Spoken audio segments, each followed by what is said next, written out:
Você que curte futebol americano e tá no hype do draft da NFL, se liga. Todo o conteúdo da FN Network nesse mês de abril estará voltado para a cobertura do evento. São mais de 20 criadores de conteúdo dedicados a falar de prospectos e expectativas em podcast, vídeo, lives, rede social e tudo mais. Quer saber quem o seu time vai recrutar? Quer saber se o rival vai pegar aquele seu jogador favorito? Então nos acompanhe e não perca nada. Acesse somosfnn.com.br e encontre todos os perfis de NFL. Vambora!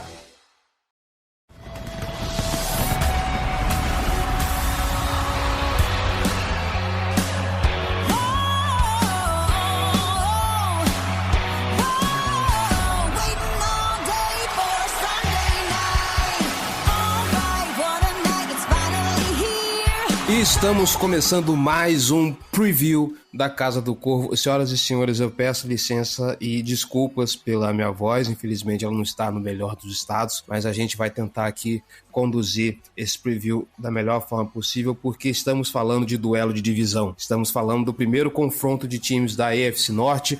Eu sou o Cleverton Liares e estou aqui com Giba Pérez. Boa tarde, quase noite. Boa tarde, Cleverton. Quase noite, né? Boa tarde, João. Boa tarde, nosso convidado. Primeiro duelo dentro da FC Norte, um jogo que a gente tá machucado da última temporada, a gente tá querendo vingança, a gente tá com ódio no coração, não só da última temporada, parecia que tinha deixado pra trás essa freguesia depois que o Lamar assumiu, mas ano passado a gente foi maltratado, então agora a gente quer vingança, a gente quer sangue contra os Cincinnati Bengals. Então, jogo duro, jogo que promete valer o topo da divisão. Em tese, são os dois melhores times começando a temporada, né? Meu Deus, Giba, como você tá violento. Fiquei com medo agora. João Gabriel Gelli, boa tarde, querido. Fala, Cleverton, fala, Giba. Saudação aí pro nosso convidado especial do episódio também. Bom dia, boa tarde, boa noite pra todo mundo que tá escutando a gente. Acho que o Giba resumiu muito bem a sensação pro Ravens entrando nessa partida. E vamos acompanhar, né, pra ver como é que vai ser esse primeiro duelo de divisão, o que o Ravens vai fazer de diferente pra segurar um ataque que triturou ele no ano passado, né, o que ter agora o Mike McDonald ao invés do Wink Martindale pode fazer de diferente nesse sentido. É isso, é um duelo bem interessante, é o Sunday Night dessa semana e tem um motivo pra tal. Pois é, inclusive o Baltimore Ravens vai entrar com traje de gala pra esse jogo de hoje, pra poder encarar esse duelo que tá engasgado na garganta de todo torcedor do Baltimore Ravens. Mas para falar do adversário, nós estamos aqui com ele, que já é convidado da casa, já teve aqui em live da FC Norte antes da temporada, já é praticamente daqui, Conrad Aleixo, do Rudei BR. Meu querido, seja muito bem-vindo à nossa casa, fique à vontade, o microfone é seu. Opa, eu que agradeço o espaço aí para falar um pouco mais de Bengals, né, falar um pouco mais dessa rivalidade que é uma das mais disputadas da NFL, né, tá sempre ali próximo dos 50% no recorde histórico e que provavelmente vocês estão um pouco pilhados aí com o ano passado de tudo que aconteceu nos dois jogos. Não, o Giba, se der uma faca na mão dele agora, ele está matando todo mundo, tô com medo. É ódio no coração total, porra, é isso. Pois é, vamos destilar um pouquinho desse ódio, talvez, a partir de agora.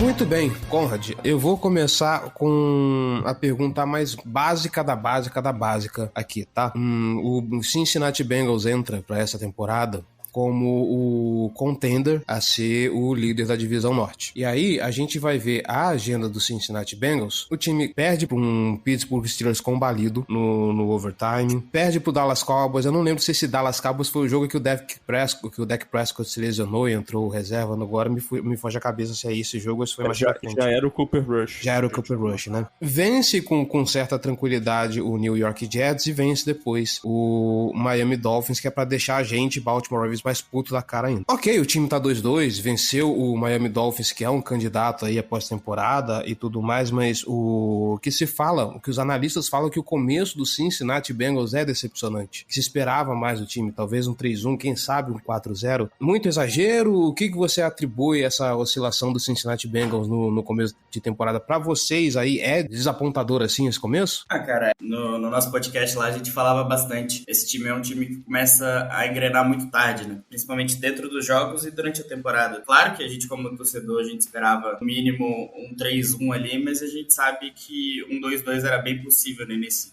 início de temporada, principalmente do jeito que foi jogado os 2 primeiros jogos. No final, na reta final ali da pré-temporada, o Burrow teve que fazer uma cirurgia, então acabou perdendo bastante tempo no treino. E a gente tinha uma situação bem parecida com o ano passado, né? Que o Burrow voltando de lesão sem poder treinar direito. E a gente sabia que esse começo ia ser um pouco lento. Eu até comentei lá que até os últimos 2 jogos do Burrow ainda não foi o Burrow que a gente conhece. Ele demorou um pouco ainda, tá engatando ainda na temporada, pegando realmente o ritmo que estava faltando. Mas é claro que a gente, pegando os quarterbacks que a gente pegou, a gente esperava um pouco mais. A gente já chegou pro jogo contra o Cowboys já sem o deck, a gente acabou pegando o Joe Flacco contra o Jets, então a gente esperava bem mais. E durante o jogo do Dolphins também, muito descredibiliza a defesa do Bengals, porque estava sem o Tua já durante boa parte do jogo. Mas se a gente pegar a parte que tava o Tua também, que era um ataque que estava pontuando pra caramba na temporada, a defesa ainda estava segurando o ataque do Dolphins. Dos Steelers, me refresca a memória, era o Mitchell Trubisky, né? Isso, era o Mitchell Trubisky também. Então, a gente fica um pouco decepcionado, mas a gente sabe que esse resultado 2-2 até agora é muito mais da instabilidade do próprio time que a gente via ano passado, que não mudou esse ano, do que realmente de quem a gente enfrenta. E... Conrad, a gente viu o Bengals ao longo dessa off-season reforçando muito a linha ofensiva, investindo bem na linha ofensiva, que era um dos grandes problemas desse time no ano passado, né? Foi o que custou o Super Bowl, no fim das contas. A pressão no Burrow foi muito forte na decisão contra o Rams. Apesar disso, a gente não viu um desempenho tão bom nesse começo de temporada. Você acha que é natural, porque mudou uma das peças, enfim, então demora um pouquinho mesmo pra ter aquele entrosamento, ou realmente as peças que chegaram não estão rendendo o que se esperava delas? Cara, sinceramente, eu acho que tá dentro do esperado. Eu sei que teve muita gente que, pelos nomes que foram trazidos durante a pré-temporada, achava que já ia ser aquela OL. Mas a gente tem que lembrar também que a OL é sempre muito mais entrosamento do que realmente os nomes que compõem ela, né? Não adianta nada você ter um jogador bom e ter 4 ruins e acabar entregando as pressões. E essa OL, durante a pré-temporada também, não teve nenhum treino conjunto dos 5 titulares. A primeira vez que eles foram entrar em campo juntos foi no primeiro jogo, por causa de lesão, por causa de descanso, por causa de outras coisas mais. Então, vai demorar um tempo ainda para realmente pegar o ritmo, tanto é que você vê que o número de sacks tem diminuído, mas é muito mais pela volta do Burrow a ser o que ele é, do que realmente um avanço muito grande da OL, que a OL ainda tem jogado um pouco mal, mas apesar de ter melhorado, então ainda falta um pouco de entrosamento, principalmente na parte do jogo corrido, né, que a gente vê um jogo corrido bem fraco, que o Mixon não tem conseguido produzir. Quanto à pressão no Burrow, pode ficar tranquilo que essa semana ele não vai ser encostado, porque o pass rush do Ravens é o pior da liga. Isso aí não se estressa. Eu tava vendo ou então ele vai ter uma péssima descoberta e vai saber de fato que a OL do Bengals não presta mesmo. Eu ficaria muito surpreso se isso acontecesse, pra ser bem sincero. Levando em conta os stats da defesa, eu acho que é mais fácil sair a OL do Bengals como uma OL brilhante do que o contrário, viu? É o jogo perfeito pra enganar alguém. Ou o torcedor do Ravens contra o pass rush, ou o torcedor do Bengals contra a OL. Deve ser o jogo com os stats mais mentirosos da temporada. É isso. Então, Conrad, eu tava vendo uma estatística, foi até acho que a Mina Kimes que trouxe na ESPN, falando sobre uma questão de ter um ataque mais under center do que no começo da temporada. O Burrow tava sendo muito utilizado no gun no começo da temporada, e por isso o play action não tava funcionando tão bem. O ataque do Bengals tá tendo uma mudança de parâmetro porque não tava funcionando no começo da temporada, ele tava funcionando muito mal, porque a gente viu assim, obviamente não dá pra dizer que é ruim, mas o Ja'Marr Chase não tá no patamar de Ja'Marr Chase que a gente viu na última temporada até aqui. Você acha que isso também é um fator? A questão do time jogar mais under center tem muito a ver também a questão do quanto a defesa coloca jogadores no box.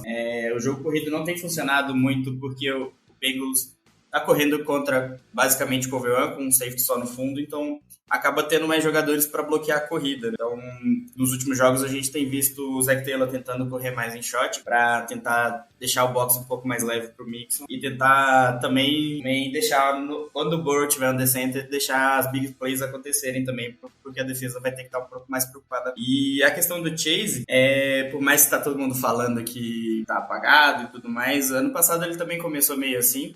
Foi justamente no jogo contra o Ravens que realmente por mais que as big plays não estejam acontecendo, que a gente não tá vendo aquelas jogadas de 50, 60 jardas, Ele tem sido um jogador bastante acionado, se eu não me engano é o 4º jogador com mais recepções para mais de 10 jardas, então por mais que as big plays não estejam acontecendo, que tá tendo marcação dupla, tripla e até contra o Dolphins teve até marcação quádrupla, ele ainda está sendo acionado, está sendo bem utilizado, está sendo o jogador com mais targets e conseguindo gerar first downs e tudo mais. As big plays a gente sabe que não vai acontecer porque as defesas vão se adaptar a isso e tentar parar esse ponto de todo jeito. Vai. Domingo vai. Domingo assim vai. É a defesa que não se adapta a isso. É a do Ravens. O Baltimore Ravens, eu acho que nesse momento é a última parando Big Play, alguma coisa assim. É a defesa que mais cedeu jardas na temporada aéreas. Até na chuva cedeu mais de 200. E eu ia falar isso porque o Cincinnati Bengals ele tá fazendo média de 23,5 pontos por jogo. Contra o ataque do Baltimore Ravens, isso aí não é risco de perder, porque se a defesa tá ruim, o ataque do Baltimore Ravens também vai pro tiroteio, consegue até fazer mais de 20, quase 30 pontos com facilidade. Mas ainda no ataque eu vejo esse o jogo perfeito pro Ja'Marr Chase desencantar, e a gente já tem histórico de jogadores do Cincinnati Bengals que quando chega contra o Baltimore Ravens desencantam, né? O quanto a gente não passou isso com o AJ Green muito tempo atrás, que ele empacava em jogos, chegava contra Baltimore, era outro jogador. Com certeza. E se pegar o histórico também, acho que o Ravens é um dos times que mais tem tackles errados, exatamente, mas é o cenário perfeito pro Chase explodir, né? Só acho que eu realmente tenho interesse em saber qual é o plano que o Mike McDonald vai ter para lidar com o Chase, não só com o Chase, né, com o Higgins e com o Boyd também, que claramente no ano passado a estratégia do Martindale não funcionou, né? O McDonald vem da mesma família, eu acredito que ele vai querer usar bastante blitz e o Burrow vai estar preparado para queimar ela, e tem jogadores capazes de vencer bolas contestadas e vencer depois da recepção, né? Então eu acho que a abordagem tem que ser bem diferente, né? O McDonald ele traz um pouco mais dessa cover 2 que tem se difundido na NFL nesses últimos anos como padrão defensivo, e isso é uma formação que dá uma atrapalhada nas pretensões do Bengals, né? O Bengals teve muita facilidade contra cover 1, especialmente nos anos anteriores, cover 3 também, nos anos anteriores não, especialmente no ano passado. Foi até um dos motivos que eu acho que levou a uma vitória tranquila sobre o Jets, por exemplo, que o Robert Saleh não tem essa versatilidade, ele não gosta de mudar muito o esquema de jogo dele, ele se fazia muito cover 1, cover 3, então ele rodou muito pouco cover 2, e enquanto os outros dois times para quem o Bengals perdeu, né, o Cowboys e o Steelers nas 2 primeiras semanas, eles usaram mais cover 2 e o Burrow teve bastante dificuldade. Obviamente eu não vou dizer que isso aconteceu e é 1 para 1, né? Todo time que usa muito cover 2 vai conseguir vencer o Bengals, porque obviamente o Burrow é um jogador de alto nível e é capaz de se adaptar. 2, ele tem excelentes armas que são capazes de fazer a diferença em algum momento. 3, as defesas de Steelers e Cowboys são muito boas, especialmente gerando pass rush. E aí, quando você junta isso com uma linha ofensiva, como foi o caso do Ben, tava sem química mesmo, né? E que, assim, mal ou bem, ela não é uma linha ofensiva que, no melhor dos mundos, eu não acho que ela é uma linha ofensiva de elite, eu acho que ela é uma linha ofensiva sólida. Então, isso ajuda a explicar um pouco do que aconteceu e pode, pelo menos, significar uma ideia do caminho que o Ravens vai tentar seguir na parte da mais cover 2. O Marcus Williams está fazendo um excepcional começo de temporada. O Marlon Humphrey está fazendo um bom começo de temporada também. Ele que foi absurdamente queimado. Então, assim, eu não... É chato dizer isso, né, no negócio de prévia, mas eu não sei realmente o que esperar do plano tático do Mike McDonald para essa partida. Eu só sei que ele tem que ser muito melhor do que o que o Martindale fez em 2021. Interessante ter tocado nessa questão do cover 2, né? Muito se fala que o desempenho mal do Bengals no início da temporada foi por causa da cover 2, mas realmente não foi. O Burrow tem ido bem. O problema realmente foi ter pego um pass rush nas 2 primeiras rodadas, que realmente era de elite, né? Você vê que contra o Jets e contra o Dolphins, quando veio a cover 2, o Burrow foi muito bem. Inclusive, contra o Dolphins, se eu não me engano, foram 7 de 7 para 83 jardas quando enfrentou a cover 2. Então, o problema não é a marcação em si. Eu acho que o grande problema é realmente a pressão chegar no Burrow. O Ravens, que tem um pass rush que não tem produzido até agora na temporada, para conseguir gerar pressão vai precisar mandar blitz. Eu acho que vocês já viram como o Burrow gosta de queimar blitz. Exatamente. Esse é o grande problema com tantas armas boas no time. Uma arma boa a mais esse ano, vocês têm o Hayden Hurst que chegou, a gente conhece bem o Hayden Hurst, é um bom tight end, então é mais uma boa arma pro Bengals. Ano passado a gente foi castigado pelo CJ Uzomah, então a chance do Hurst conseguir produzir bastante é considerável. Uma outra coisa sobre o ataque, a gente tá vendo o T. Higgins, se eu não me engano, que tem se destacando melhor esse ano em relação ao Ja'Marr Chase. Mas vocês têm um dos melhores trios de wide receiver da liga. Como é que você vê esse matchup com a secundária do Ravens, que esse ano tá completo? A gente vai ter o Marcus Peters, em tese, ele treinou limitado nessa quinta-feira, mas acredita-se que não seja nada grave que ele vá pro jogo. Vai ter Marcus Peters, vai ter o Humphrey, que tá num começo, como o Jerry falou, tá num começo de ano excelente. O Humphrey tá jogando muito bem nesse começo de ano. Não vai ter o Kyle Fuller, que chegou nessa temporada, mas já machucou, mas ainda tem Brandon Stephens, enfim, e os dois calouros pra ajudar. Como é que você vê esse confronto? Do Higgins, até ano passado ficou um pouco mascarado por causa da explosão do Chase, mas quando os dois estavam em campo juntos, geralmente o Higgins era o alvo favorito do Burrow. Sempre, principalmente na mídia, teve aquela impressão de que por causa da amizade dos dois, o Chase parecia ter mais alvos, mas era justamente porque ele conseguia mais jogadas explosivas. Mas quando os dois estavam em campo, o Higgins tinha mais targets, até por conseguir ser um wide receiver mais físico e conseguir mais bolas contestadas. Quanto ao confronto, né, contra a secundária do Ravens, eu acho que do jeito que a NFL é feita hoje, você não consegue marcar um ataque o tempo inteiro como o do Bengals. Tem 3 ótimos wide receivers que provavelmente seriam titulares em quase todos os times da liga por larga vantagem. Assim. Então eu acho que a grande questão vai ser Burrow conseguir encontrar esses matchups quando eles aparecerem, né? Um dos grandes problemas que o Bengals teve contra o Cowboys foi as coberturas disfarçadas. O Burrow às vezes não conseguia ler quem estava sendo dobrado, quem não estava, e isso acabou atrapalhando bastante. Eu acho que a secundária do Ravens tem capacidade de fazer isso, mas eu acho que não vai ser o suficiente para realmente parar esse ataque do Bengals. Tá certo. Conrad, nesse momento a gente vai virar agora para o outro lado da bola, e nós estávamos falando em média de números agora há pouco. O Baltimore Ravens nesses 4 jogos anotou uma média de pouco mais de 31 pontos por jogo. O Cincinnati Bengals vem com uma boa defesa. Nesse momento, eu acho que em pontos totais cedidos, ela é a 8ª melhor defesa da NFL. Ou seja, está ali no top 10, já dá para a gente considerar um belo de um destaque. Nós estamos vendo um ataque do Baltimore Ravens que não está se utilizando tanto do jogo corrido, a não ser o Lamar Jackson. Vê-se assim uma corrida pontual do Justice Hill que consegue bastante vantagem. O J.K. Dobbins entrou, mas ainda não está no ritmo de J.K. Dobbins que a gente esperava. E o que está se saindo de melhor, estranhamente, no ataque do Baltimore Ravens é justamente jogadas em mais profundidade. O fundo do campo está sendo atacado de forma muito agressiva pelo Lamar Jackson. Qual que você acha que é a estratégia, então, para o Cincinnati Bengals manter essa boa média e continuar no top 10 de pontos cedidos da NFL e parar esse ataque agressivo do Lamar Jackson? Lembrando que essa temporada a gente descobriu como que o Lamar Jackson joga muito mais como está motivado. Agora ele vai vir com motivação em dobro.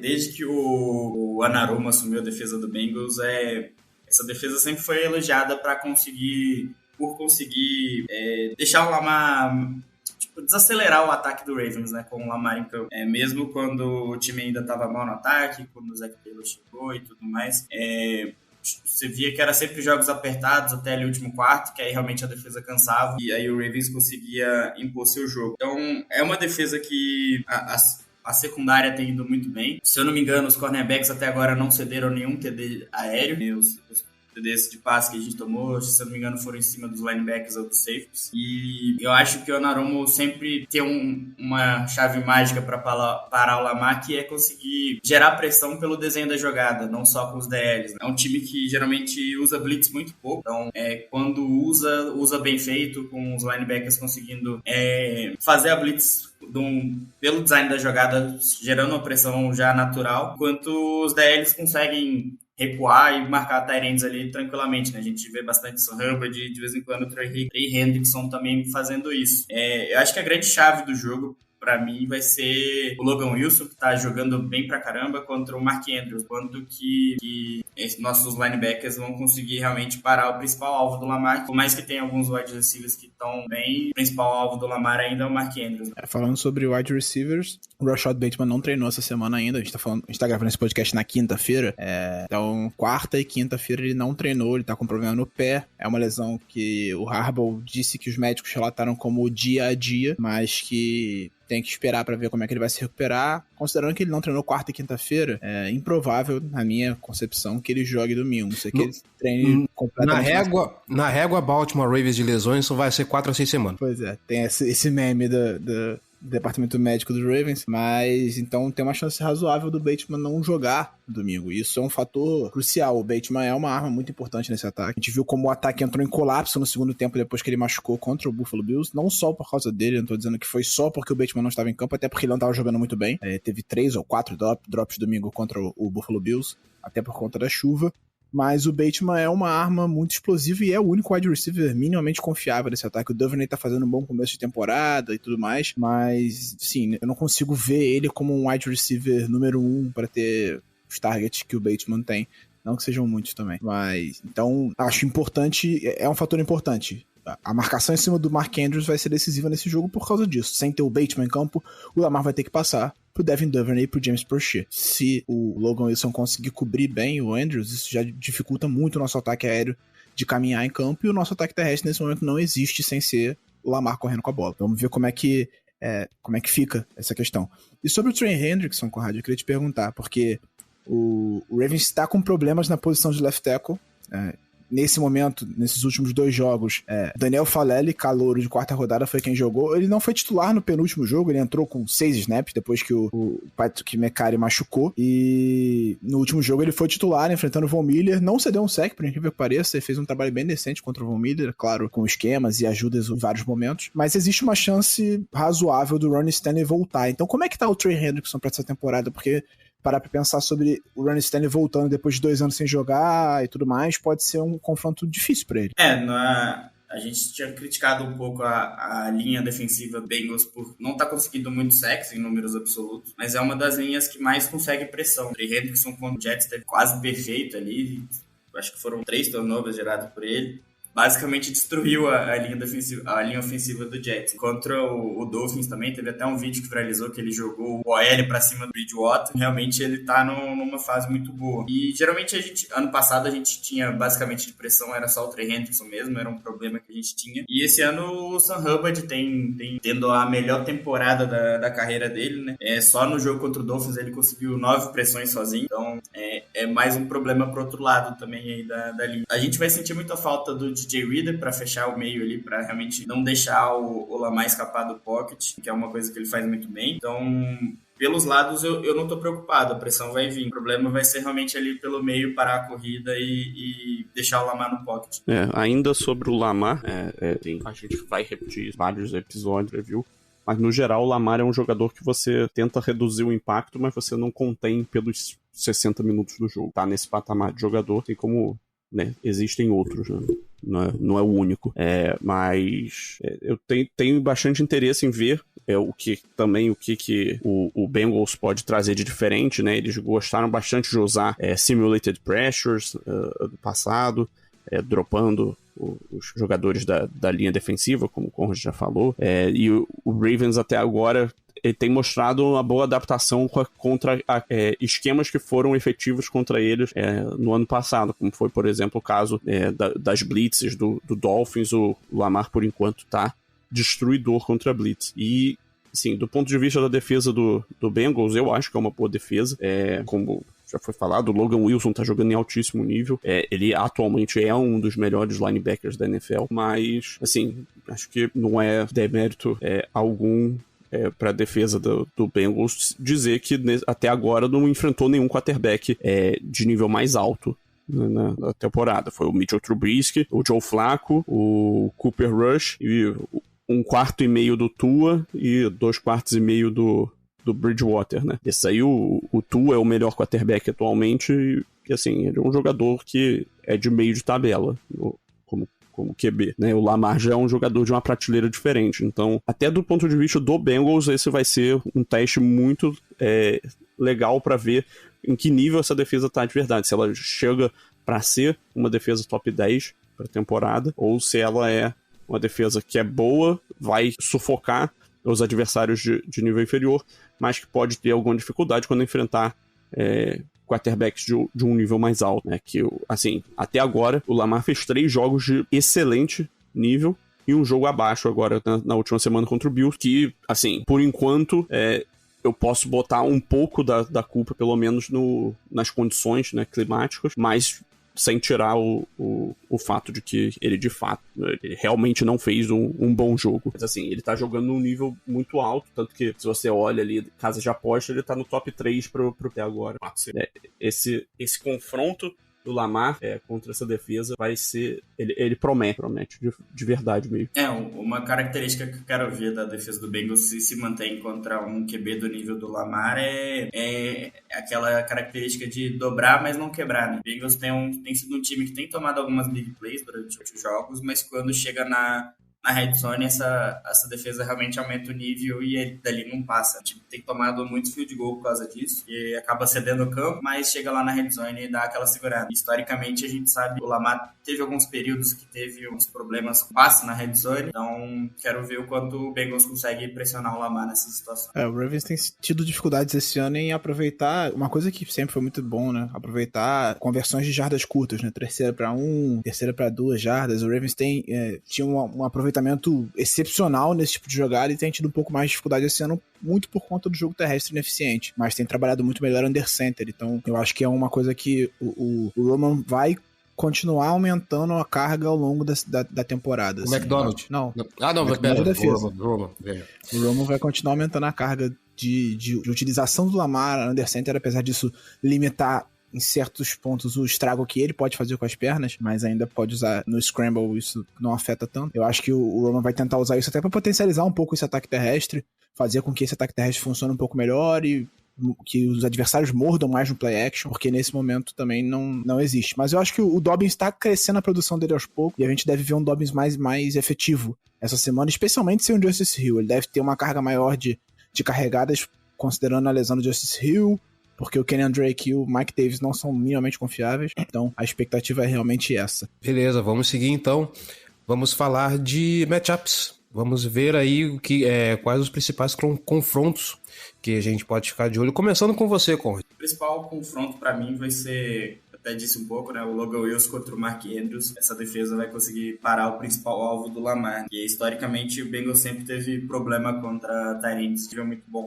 Acho que meu matchup que eu fico mais atento nesse jogo vai ser... Acho que são 2 no caso, né? Ja'Marr Chase e T. Higgins contra Marcus Peters e Marlon Humphrey. Eu acho que ver como é que a dupla de cornerbacks do Ravens, que não jogou temporada passada junta, né? Peters ficou fora da temporada inteira e o Humphrey ainda perdeu o final da temporada com uma lesão no peito. Eu acho que ele fez os 2 jogos contra o Bengals, mas jogou muito mal aquelas partidas e a gente sabe o efeito que o Peters tem dentro desse time. A gente viu em 2019, a gente tinha uma defesa terrível, foi atropelado pelo Browns, e depois que o Peters chegou, a defesa subiu de nível, e aí ela continuou jogando bem no ano seguinte, e ano passado a gente viu a desgraça que ela foi sem o Peters, e como é que ela começou muito mal essa temporada, e vem mostrando alguma evolução desde que o Peters voltou a jogar. Então, eu quero ver como é que vai ser o desempenho desses 2 cornerbacks contra esse excelente grupo de wide receivers do Cincinnati Bengals.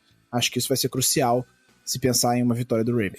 Eu vou colocar um asterisco aqui, porque eu quero ver também como o Peters em si vem pro jogo, porque foi flagrado uma treta dele com o Harbaugh, se não me engano, na sideline no fim do jogo contra o Buffalo Bills.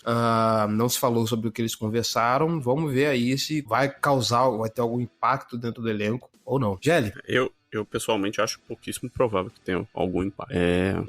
Cara, eu adicionaria nesse que o Giba falou, o Marcus Williams, né, como uma peça capaz de, obviamente, o Chase e o Higgins vão ganhar confrontos, né, faz parte, isso é a natureza da NFL, ainda mais quando se trata de jogadores de excelente nível, mas o Marcus Williams está lá para impedir algumas jogadas em que os nossos quarterbacks perderem e também para limitar o impacto de outras, né? Então, ele tem um papel muito importante. Eu acho que é para jogos como esse que a contratação dele valeu tanto, né? E aí o outro confronto que eu destacaria seria justamente o Trey Hendrickson contra os nossos offensive tackles, né? Seja o Mekari, seja o Stanley, seja o Falele, seja o Morgan Moses, que qualquer um que esteja alinhado contra ele vai ter um trabalho razoável ali para lidar com um pass rusher que nos últimos anos tem se consolidado como um dos principais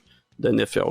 Se ele não é o mais talentoso, ele é extremamente esforçado, um cara que o motor não morre nunca, né? Então é um cara chato de enfrentar, de lidar durante toda uma partida. É isso aí. E mantendo ainda essa ordem, agora a gente vai pros finalmente e falar aqui de bold predictions e um placar para esse jogo. Eu quero começar porque a minha bold já vai estar imbuída no placar 31-6 pro Baltimore Ravens. Historicamente, o Baltimore Ravens joga bem em prime time nessa era Lamar Jackson. Eu acho que o último jogo ruim mesmo foi aquele jogo de quinta-feira contra o Miami Dolphins, que a gente nem gosta de lembrar. Mas eu vou apostar que dessa vez a defesa do Baltimore Ravens vai clicar, como a gente tá até esperando há um bom tempo, e vai dar um espetáculo agora no prime time, vai limitar o ataque do Baltimore, do Cincinnati Bengals a 2 field goals. Vai, Conrad. Cara, minha bold é que o Mixon vai ter mais de 150 jardas corridas.